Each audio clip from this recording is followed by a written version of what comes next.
Muy buenos días, mis queridos amigos, mis queridos hermanos. Bienvenidos nuevamente otra vez a su espacio para estudiar la lección de escuela sabática, tratar de profundizar en los temas que la escuela sabática nos trae todos los días a cada uno de nosotros. Estos temas que son bastante cruciales porque son temas diríamos así, un poco bastante profundos porque son profecía. Y hoy nos toca hablar sobre la lección para el lunes 22 de mayo. Lunes 22 de mayo, el vino de la ira. Y pues hoy vamos a hablar del vino. Vamos a leer Apocalipsis en el capítulo 17, los versículos 1 y 2 y el versículo 15. Dice de la siguiente manera: Vino uno de los 7 ángeles que tenían las 7 copas y habló conmigo diciendo: Ven acá y te mostraré la sentencia contra la gran ramera, la que está sentada sobre las muchas aguas. Con ella han fornicado los reyes de la tierra, y los habitantes de la tierra se han embriagado con el vino de su fornicación. También las aguas, el versículo 15 dice, también dijo: Las aguas que has visto donde se sienta la ramera son pueblos, muchedumbres, naciones y lenguas. Apocalipsis 18, 1 al 4 dice de la siguiente manera: Después de esto vi otro ángel que descendía del cielo con gran poder, y la tierra fue alumbrada con su gloria. Clamó con voz potente diciendo: ha caído Babilonia, se ha hecho habitación de demonios, guarida de todo espíritu inmundo y albergue de toda ave inmunda y aborrecible, porque todas las naciones han bebido del vino del furor de su fornicación. Los reyes de la tierra han fornicado con ella, y los mercaderes de la tierra se han enriquecido con el poder de sus lujos sensuales. Y oí otra voz del cielo que decía: Salid de ella, pueblo mío, para que no seáis partícipes de los pecados, de sus pecados, ni recibáis parte de sus plagas. Estos dos versos están hablando acerca del mismo poder. Están hablando de Babilonia. Apocalipsis capítulo 17 la menciona como una ramera, como una mujer adúltera. Apocalipsis 18 la menciona como una ciudad, pero en general son el mismo sistema. Es un sistema global. ¿Cómo sabemos que es un sistema global? Apocalipsis 17, el versículo 15, dice que las aguas sobre las que se sienta la ramera son muchedumbres, pueblos y naciones, lo que significa que el poder de esta ramera es de un alcance global. Otra cosa muy importante que necesitamos rescatar de estos versículos es que se hace un llamado al pueblo de Dios a salir de ella, lo que significa que en este sistema, un sistema adúltero, un sistema que se representa con una mujer ramera, en este sistema hay hijos fieles de Dios. Hay pueblo de Dios allí mezclado que quizás no conoce el mensaje de Dios al completo y que está esperando este llamado urgente que se hace en el capítulo 18, que el capítulo 18, el ángel que aparece en el capítulo 18, ese mensaje que da ese ángel no es otro que el mismo mensaje del segundo ángel de Apocalipsis 14. Este sistema es un sistema eclesiástico. ¿Cómo sabemos que es un sistema eclesiástico? Porque las mujeres, o sea, la figura de una mujer, recordemos que todos estos son capítulos proféticos cargados de muchos símbolos, son muy simbólicos. Entonces tenemos que interpretar cada uno de estos símbolos. Si nosotros miramos, por ejemplo, qué significa una mujer en la palabra de Dios, recuerden que para interpretar los símbolos de la profecía, nosotros no podemos simplemente decir, una mujer puede que represente tal cosa, una mujer puede que represente tal otra. No podemos empezar a especular, ni podemos empezar a intentar imaginar qué es lo que sucede. pero lo que sí podemos nosotros hacer es permitir que sea la palabra ella misma la que nos diga exactamente qué es lo que significa una mujer.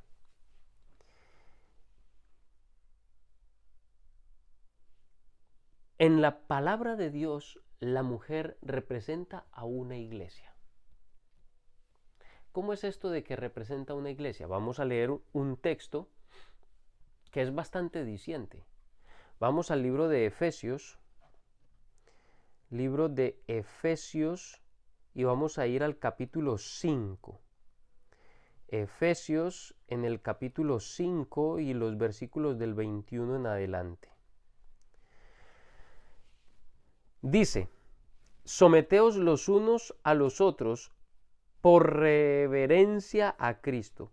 Esposas, someteos a vuestros propios esposos como al Señor. Porque el esposo es cabeza de la esposa, así como Cristo es cabeza y salvador de la iglesia, la cual es su cuerpo. Así como la iglesia se somete a Cristo, también las esposas deben someterse a sus esposos en todo. Esposos, amad a vuestras esposas, así como Cristo amó a la iglesia y se entregó a sí mismo por ella, para hacerla santa. Él la purificó lavándola con el agua mediante la palabra. Así que la comparación aquí es lógica, es obvia. Pablo está mostrando que Cristo compara a la iglesia como la esposa a su esposo. O sea, la iglesia es su esposa.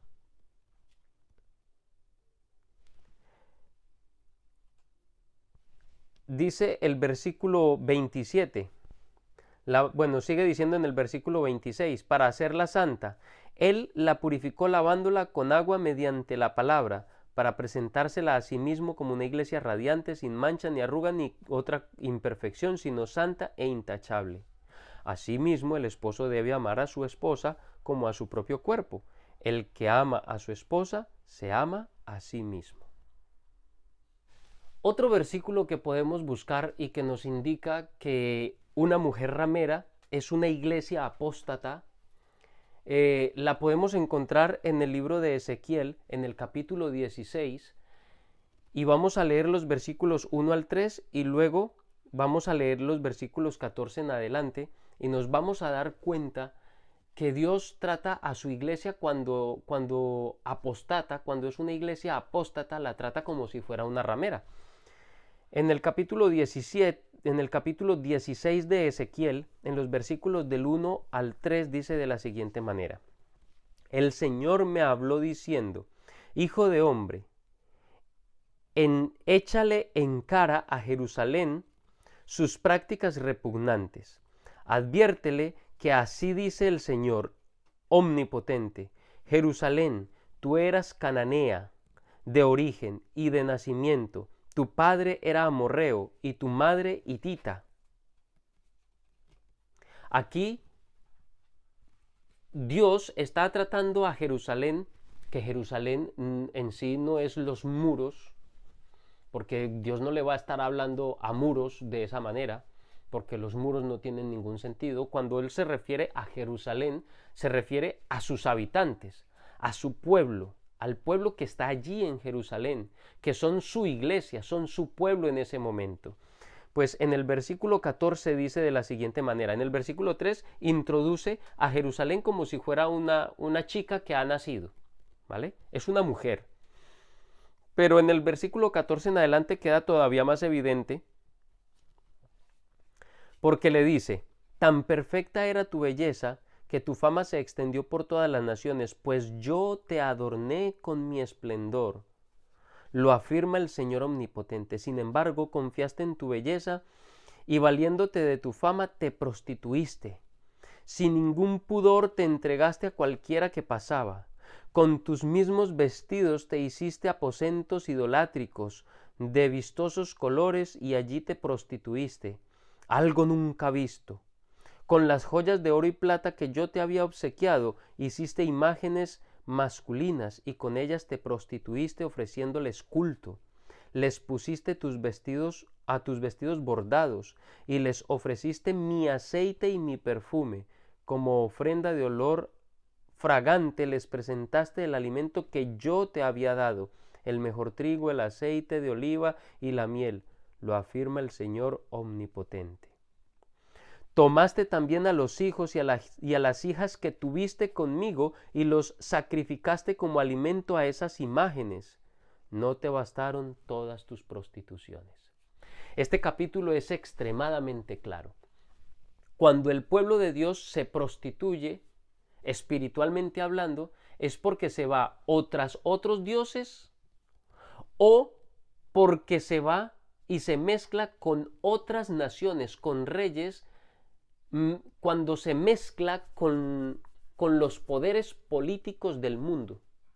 Cuando el pueblo de Dios se mezcla con esos poderes políticos, que es lo que leíamos en el capítulo 18 y en el capítulo 17 de Apocalipsis al inicio de esta lección, cuando el pueblo de Dios se mezcla con los reyes de la tierra, como decía Apocalipsis 17:2, con ella han fornicado los reyes de la tierra y los habitantes de la tierra se han embriagado del vino de su fornicación, significa que hay dos formas en que el pueblo de Dios, que es tratado como una mujer, una iglesia, hay dos formas en que una iglesia es vista como una prostituta, como una ramera delante de Dios que se ha prostituido.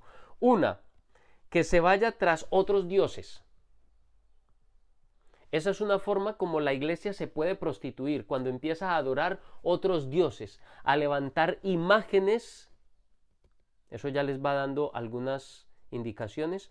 Cuando levanta imágenes y cuando se prostituye adorando o rindiéndole homenaje a otras cosas que no sea a Dios, que es su esposo, como decía el libro de Efesios. Y la segunda forma como la iglesia puede prostituirse es la que menciona Apocalipsis 17:2 y es la fornicación con los reyes de la tierra. Eso significa que la iglesia se une, se mezcla con el poder político y civil de las naciones y empieza a manipular o empieza a usar esos poderes de esos poderes políticos para alcanzar sus propios propósitos. De eso vamos a hablar más adelante. Ya teniendo claro cómo la misma palabra de Dios nos indica lo que significa una mujer, entonces lo que nosotros necesitamos ahora es seguir analizando estos versículos y lo que quiere decir acerca de la Babilonia.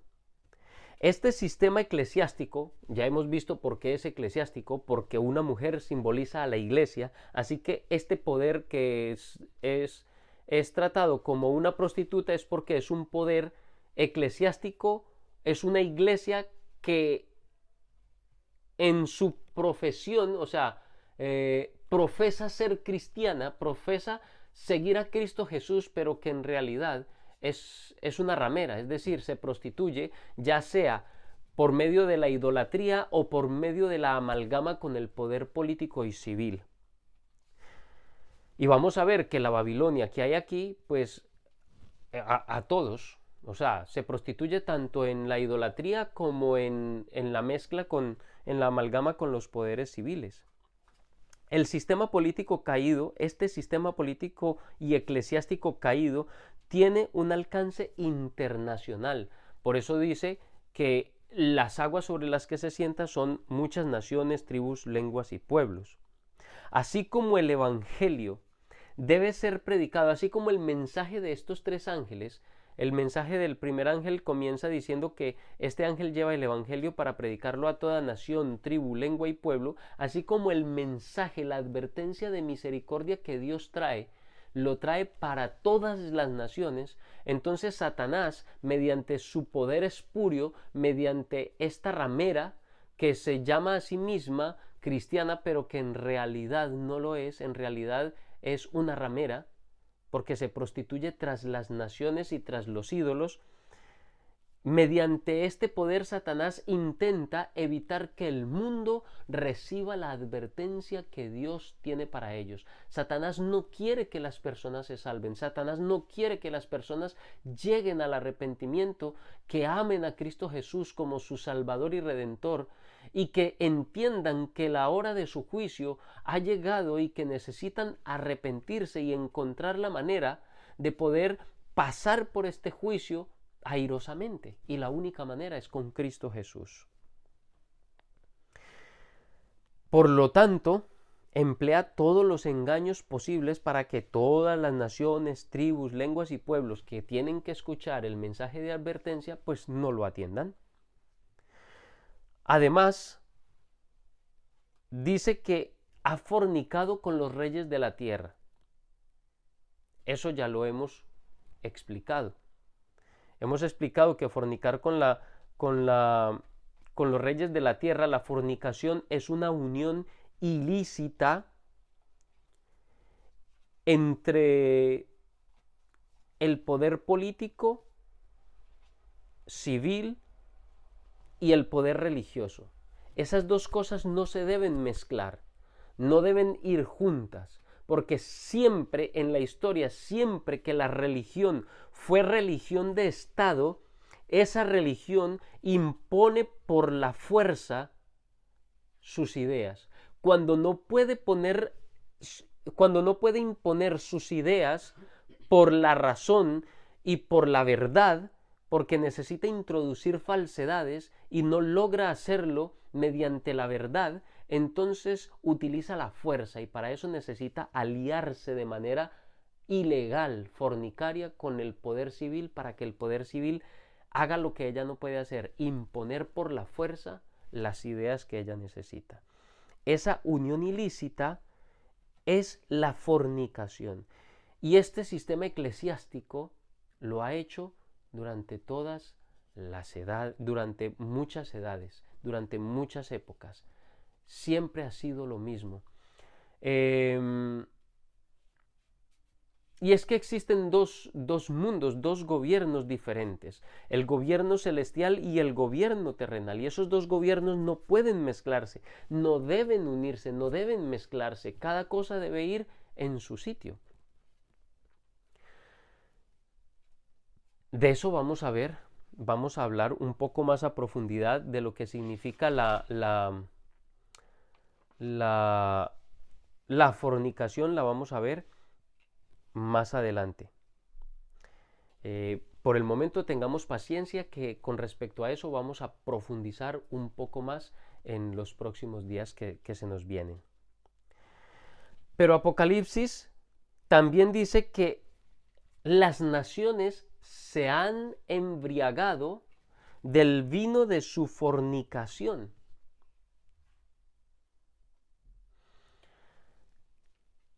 Este sistema religioso apóstata caído embriaga al mundo con su fornicación.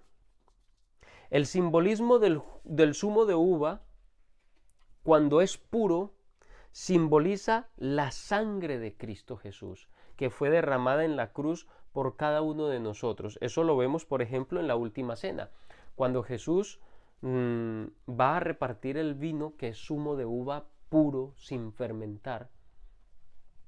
Lo pasa a sus discípulos y les dice: esta es mi sangre que es derramada por vosotros.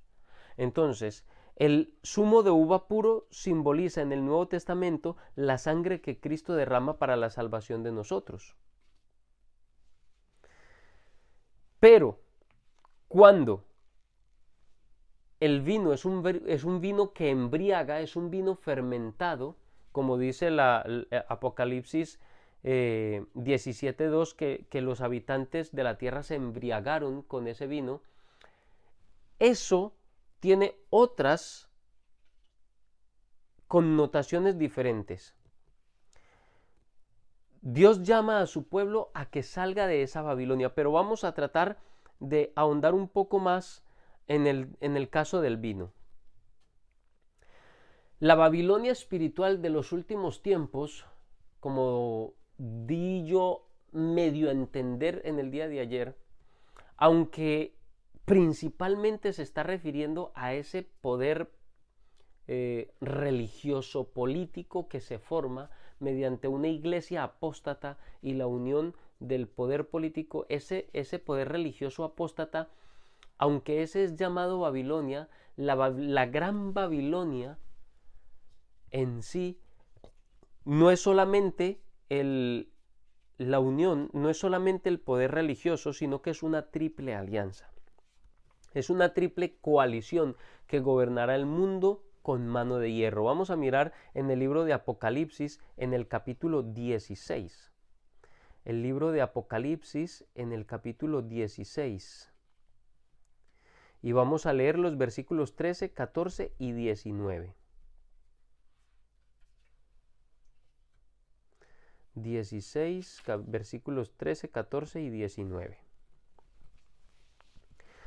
Y vi salir de la boca del dragón, de la boca de la bestia y de la boca del falso profeta 3 espíritus malignos que parecían ranas. Son espíritus de demonios que hacen señales milagrosas y que salen a reunir a los reyes del mundo entero para la batalla del gran día del Dios Todopoderoso.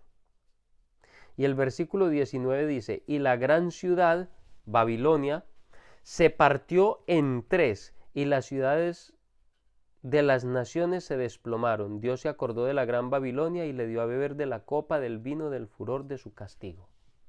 ¿Ves? Hay 3 entidades. Si vemos el versículo 14, el versículo 13 dice que son el dragón, la bestia y el falso profeta.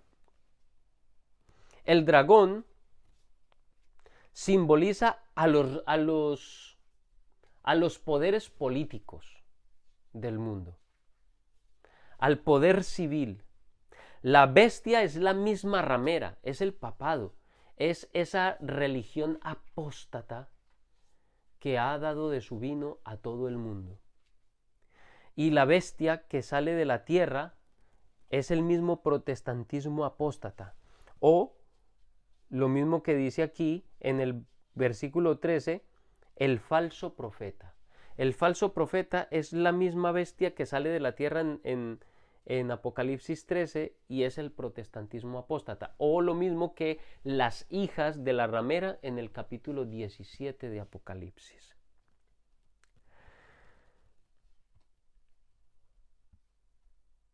La bestia que sale del mar es la verdadera protagonista entre estos 3.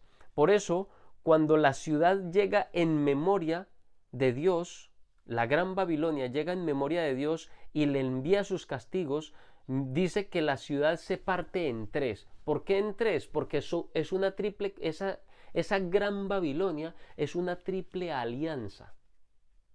Es una triple alianza entre la bestia, que es la misma ramera, que es el mismo poder religioso apóstata, el papado. Es una alianza entre la bestia, que es el papado, entre el dragón, que es el poder civil, político, los reyes de la tierra, y la bestia que surge de la tierra, que es el mismo falso profeta, que es el protestantismo apóstata o las hijas de la ramera de Apocalipsis 17. Espero que no se nos estén haciendo líos en la cabeza y me puedan estar siguiendo y entendiendo esta explicación. Vale. Hasta allí hemos encontrado a los 3 actores que están allí, pero hemos dicho que la verdadera protagonista es la ramera o la bestia. En Apocalipsis 13, vamos al libro de Apocalipsis capítulo 13, en el capítulo 13, y en los versículos del 1 al 10, vamos a mirar que el verdadero protagonista es la bestia. Dice, y el dragón se plantó a la orilla del mar. Entonces vi que del mar subía una bestia, la cual tenía 10 cuernos y 7 cabezas. En cada cuerno tenía una diadema y en cada cabeza un nombre blasfemo contra Dios. La bestia parecía un leopardo, pero tenía patas como de oso y fauces como de león. El dragón le confirió a la bestia su poder, su trono y su grande autoridad. Y si seguimos leyendo, nos vamos a dar cuenta que es la protagonista en estos primeros versículos. Dice que el mundo entero fue fascinado y se iba detrás de la bestia. Además dice que la gente decía, ¿quién como la bestia? ¿Y quién podrá combatirla? A la bestia se le permitió hablar con arrogancia y proferir blasfemias contra Dios, y se le confirió autoridad para actuar durante 42 meses. Pero también vemos que la bestia que surge de la tierra porque a esta bestia, la primera bestia que surge del mar, recibe una herida de muerte. Dice, una de las cabezas, en el versículo 3 dice, una de las cabezas de la bestia parecía haber sufrido una herida mortal, pero esa herida había sido sanada. ¿Cómo fue sanada esa herida? Esa herida fue sanada porque la bestia que sale de la tierra surge específicamente con el objetivo de sanar esa herida de muerte que tenía la bestia. ¿Cómo lo sabemos? Porque esta segunda bestia vive por y para la primera bestia. Dice, después vi que de la tierra subía otra bestia, que tenía 2 cuernos como de cordero, pero hablaba como dragón. Y ejercía toda la autoridad de la primera bestia en presencia de ella. O sea, el dragón le da todo el poder a la primera bestia. La primera bestia recibe una herida mortal y entonces le da todo el poder a la segunda bestia, a la bestia que surge de la tierra. Que dicho de paso, en otro momento podemos hacer una demostración bíblica mediante el Espíritu Santo que nos muestre, pero por el momento espero que crean en mí. Esta bestia es Estados Unidos, esta bestia que surge de la tierra. Dice que tenía cuernos como de cordero. Eso representa, el cordero en la palabra de Dios simboliza ¿a quién? A Cristo Jesús, lo que significa que esos 2 cuernos son 2 principios cristianos. Dicho de paso, son principios que son muy importantes. La separación entre el Estado y la Iglesia, el republicanismo y la democracia. El Estado por su parte, un Estado sin rey, republicanismo, y una iglesia sin papa. Esos son los 2 principios más básicos sobre los que se fundó Estados Unidos de Norteamérica. Pero ¿qué pasa con esta bestia? Esta bestia es una bestia esquizofrénica. ¿Por qué? Porque tiene cuernos de cordero, tiene apariencia de cordero, pero habla como dragón. ¿Ve? Esta bestia también tiene una referencia al dragón. Y ejercía la autoridad de la primera bestia en su presencia, y hacía que la tierra y sus habitantes adoraran a la primera bestia. Esta bestia surge con el objetivo de devolver el poder a la primera bestia, y hacía que todos los habitantes de la tierra adoraran a la primera bestia cuya herida mortal había sido sanada. También hacía grandes señales y milagros, incluso de hacer descender fuego del cielo a la tierra a la vista de todos. Por eso esta bestia se le conoce como el falso profeta. Esto de hacer descender fuego del cielo delante de los hombres no es más que una referencia directa al caso de Elías en el monte, cuando hizo descender fuego delante de los profetas de Baal y de Aserá. Es decir, Satanás mediante este poder va a imitar, a suplantar al profeta Elías. Es tremendo todo esto, mis hermanos. Con estas señales que se le permitió hacer en presencia de la primera bestia, engañó a los habitantes de la tierra y les ordenó que le hicieran una imagen en honor de la primera bestia, que después de ser herida a espada, revivió. Es decir, la Gran Babilonia es una alianza entre el falso profeta, que es Estados Unidos, donde está representado todo el protestantismo. Es una nación en principio protestante, Entonces, el protestantismo apóstata, la primera bestia que es el papado o la ramera, y los poderes políticos que son el dragón, y usted me dirá, pero el dragón no representa pues a Satanás. Sí, el dragón representa a Satanás actuando a través de los poderes políticos del mundo. ¿Cómo lo sabemos?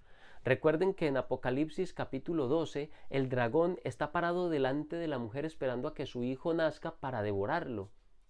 ¿Y realmente quién hizo eso? ¿Quién era el que estaba preparado para matar a ese niño cuando naciera?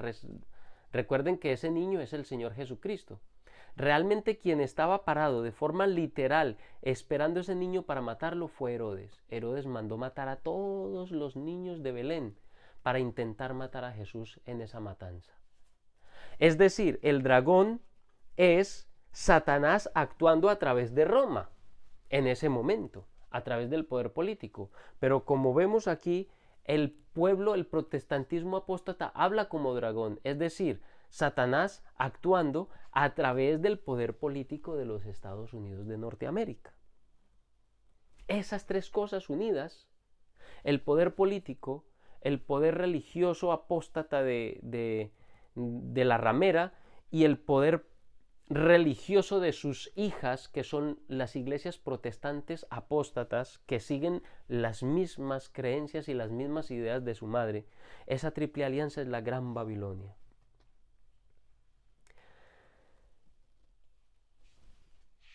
Todo esto que hemos visto nos muestra lo que es la Gran Babilonia.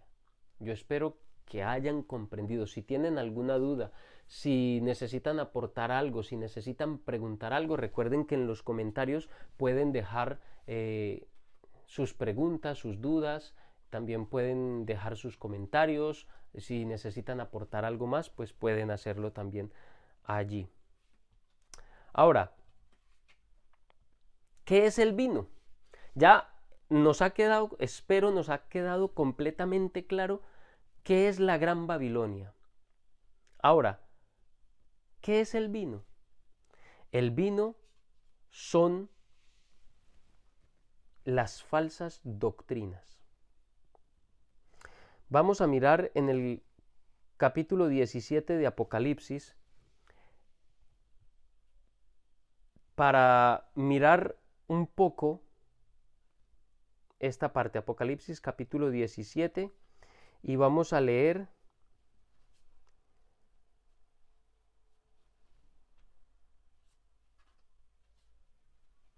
en el capítulo 17 dice, uno de los 7 ángeles que tenía las 7 copas se me acercó y me dijo, ven y te mostraré el castigo de la prostituta que está sentada sobre las muchas aguas.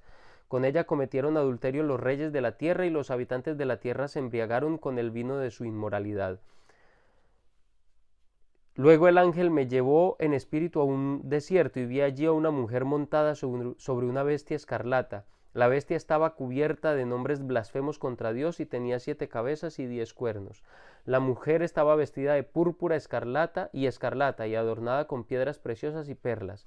Tenía en la mano una copa de oro llena de las abominaciones, de la inmundicia de sus adulterios. ¿Pero qué son abominaciones? La copa estaba llena de vino. Pero la misma palabra de Dios en el mismo capítulo me está diciendo que ese vino son las abominaciones de esta ramera. Pero en la Biblia, ¿qué son abominaciones? Según Éxodo capítulo 20, versículos 4 al 6, estos versículos los voy a dejar para que ustedes los lean en casa, porque si no ya se nos va a hacer demasiado largo este video y va a ser invivible que me escuchen esta voz chillona más de media hora o 40 minutos. Los ídolos, la idolatría es abominación a Jehová. Eso está en Éxodo, las imágenes y la idolatría son abominación a Jehová. Eso está en Éxodo capítulo 20 versículos 4 al 6. Recuerden los versículos. Deuteronomio 7, 25 y 26. Pero el ocultismo, es decir, El querer hablar con los muertos, la adivinación, la nigromancia, los agüeros, el ser agorero, el creer en las suertes, todo lo que tiene que ver con el ocultismo y con las cosas de los muertos, los fantasmas, las ánimas del purgatorio, todas estas cosas son abominación a Jehová. Eso está en Deuteronomio capítulo 18, versículos 9 al 12. El ser desobedientes a la ley de Dios también es abominación a Jehová según Proverbios 28, 9. Intentar salvarse por las obras.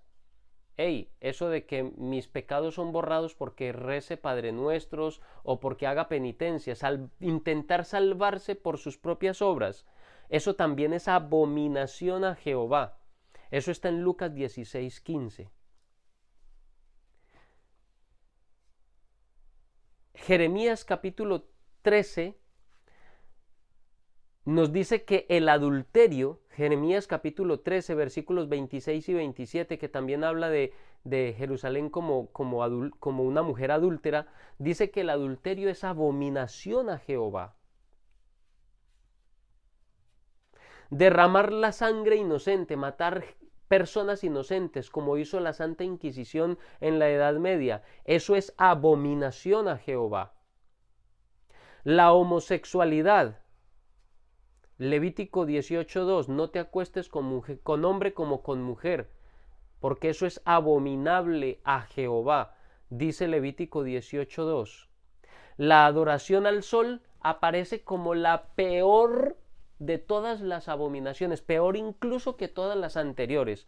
La adoración al sol es la peor de todas las abominaciones, según Ezequiel 8, 16 y 17.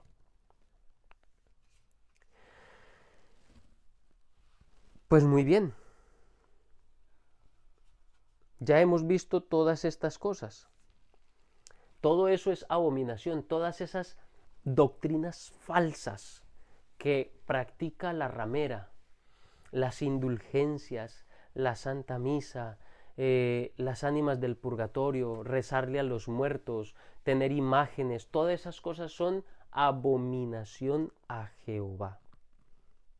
Hay doctrinas y prácticas del papado que son falsas y no tienen ningún apoyo en la palabra del Señor. Vamos a hacer una pequeña lista, ya para terminar, una pequeña lista de esas abominaciones. ¿Cuáles son esas cosas que hace la ramera que no tienen ni un ápice de apoyo en la palabra de Dios? Pero ni un ápice. Primero, cambiar del sábado al domingo la santidad del reposo del Señor. De eso no hay ningún apoyo en la palabra de Dios en absoluto. La palabra de Dios no permite eso por ningún motivo. Y dicho de paso, la adoración en domingo es adoración al sol, que era la peor de todas las abominaciones. Porque el día del domingo es el día del sol. Lo decían los romanos, lo llamaban el venerable día del sol. Es más, en inglés todavía se llama el día del sol, se llama Sunday, día del sol. Y adorar en el día del sol es idolatría al sol. Es terrible, mis hermanos. Es lo mismo, algunos dirán, no, es que eso no es lo mismo. Claro que es lo mismo. Si nosotros adoramos algo que Dios creó como si fuera Dios, eso es ilícito, eso se llama idolatría. Si nosotros adoramos en un día que Dios no permitió que nosotros adoráramos, eso también es idolatría. Y es adoración al sol porque se hace en el día del sol. La unión de la iglesia con el Estado, eso es prohibido en la palabra de Dios, eso no es permitido. De eso vamos a hablar mañana, que de eso se trata el adulterio. De eso vamos a tratar de ahondar más en el día de mañana. La cuaresma, el bautismo de los infantes, la canonización de los santos, la oración y la intercesión de los santos, las oraciones por los difuntos, encender velas, quemar incienso, rociar agua bendita, el uso de las vestiduras sacerdotales, la confesión auricular ante un hombre, ante un sacerdote, el sacrificio de la misa, crear e inclinarse a reverenciar imágenes, la práctica de persinarse, el rosario, el celibato, el purgatorio, conventos y monasterios, la Inmaculada Concepción, la Asunción de María, todas estas son doctrinas falsas, abominaciones, que no tienen ningún apoyo en la palabra de Dios. Y todo eso es el vino de Babilonia. Y necesitamos añadir otro, la inmortalidad del alma, cosa que la Biblia tampoco apoya. Y eso son cosas que incluso las religiones del protestantismo apóstata también apoyan. El domingo, la adoración en domingo y la inmortalidad del alma, lo aprendieron de su madre y lo siguen enseñando. Mis queridos hermanos, este video ya se hizo insoportable para ustedes, está muy largo, así que discúlpenme, pero este es un tema que es fascinante y necesitamos profundizarlo un poco. Todavía no hemos acabado, así que mañana continuamos. Yo les invito a que busquen, investiguen, ahonden en estos temas. Los necesitamos con urgencia porque este es el tiempo del fin. Que Dios les bendiga, mis hermanos, y que tengan un feliz día.